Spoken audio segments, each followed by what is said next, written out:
Overheating or shutting off mid-juice?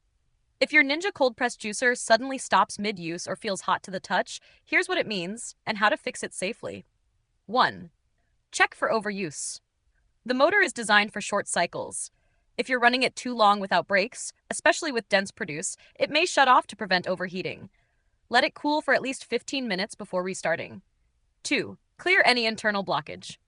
A jammed auger or clogged filter makes the motor work harder.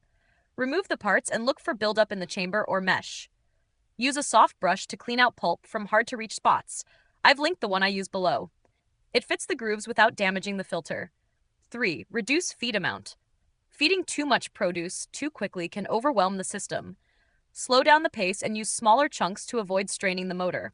4. Reset the juicer after cooling down. Once it's cooled, unplug the unit, reassemble it carefully, and plug it back in.